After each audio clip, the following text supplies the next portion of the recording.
police, it's not you, it's your training that's failing. You guys need more training on our constitutional rights, because the only reason you took this job, you're not slave catchers anymore like police started as. Do you understand? That's what the first police were, slave catchers. That's what you guys did. That's what you did. You're not that anymore.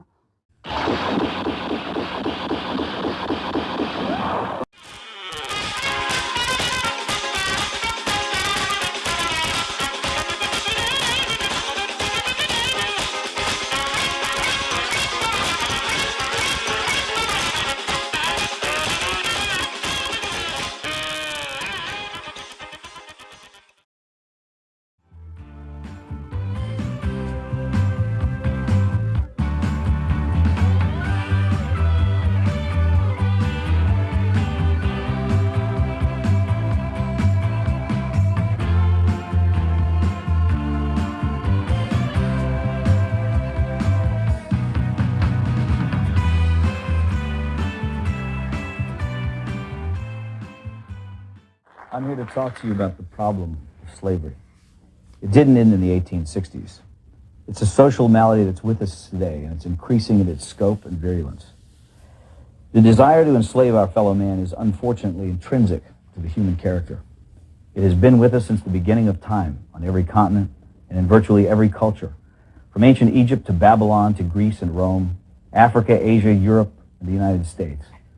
Germany and Japan openly practiced widespread slavery only 50 years ago, and the Soviet Union until less than a decade ago.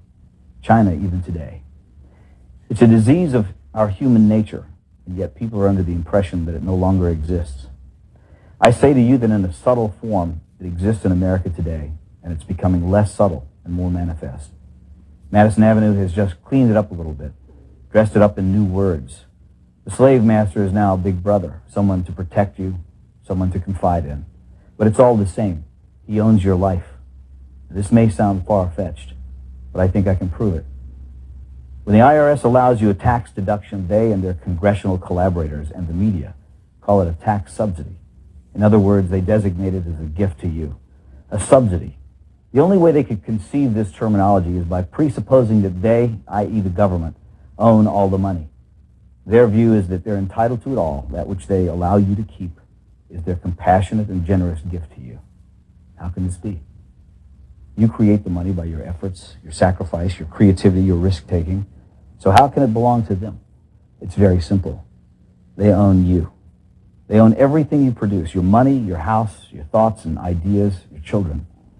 If you go to a foreign country to work, you still have to pay the U.S. income tax. You could dig a hole in the middle of Siberia and they'd be entitled to a cut of your wages because in their minds, under their law, they own you. They create arcane and esoteric laws to criminalize you. You may try, but you can't obey them. You can't even understand them without a lot of professional help. You have to run around slavishly collecting little pieces of paper, receipts, 7 years of detailed financial records because you might be called on to give an account of yourself to the big boss man. And if you've made a mistake, he can take everything you have. He loves it that way. That's total power over you, slavery. I don't remember when we, the people, signed over ownership of ourselves. It just gradually happened by them taking more and more of our freedom.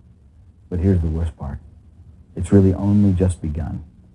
In this modern age, the information age, getting your money is not enough, even though money, don't let anyone deceive you, is the material source of your freedom. Now, however, they want your mind. If you deviate in your thinking, if you commit one of the 10,000 taboos, and they perceive your actions as a threat, they'll come out and kill you. It was the thought police who killed the children at Waco and Ruby Ridge. Neither David Koresh nor Randy Weaver, whatever things might be said about them, had ever mugged anyone, robbed a 7-Eleven, or committed forcible rape or murder.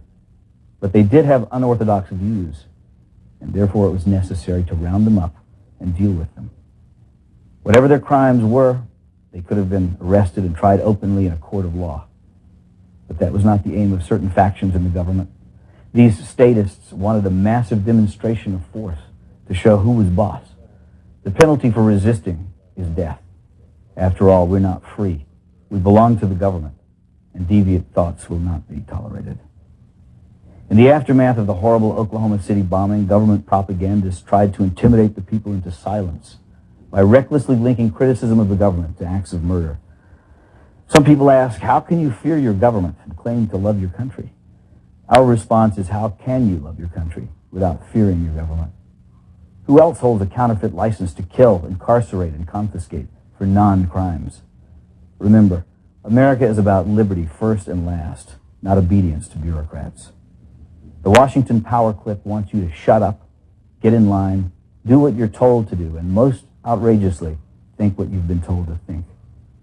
We have hundreds of politicians and thousands of lobbyists crawling all over Washington, thinking of ways to control you, to extend their will over you, to subvert your freedom and replace it with their will, to capture, that is, to steal your life force. And so we should all be very angry, because anger is the engine that drives our will to resist. And without resistance, without awareness, they will take it all. That's not just politically perverse.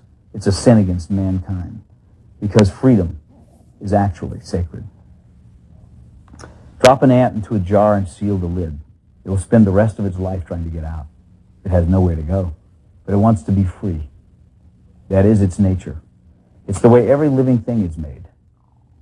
Once, a long time ago, I saw something at the zoo, a wolf lying in its cage. I thought about how this magnificent animal is the end product of millions of years of evolutionary design. A nose that could detect the faintest scent, ultrasonic hearing, eyes that could see in the dark, teeth and jaws capable of crushing thick bone, heart and lungs that could run him for hours in a sub-zero blizzard. And yet there he was, lying forlorn and full of despair. He was well fed.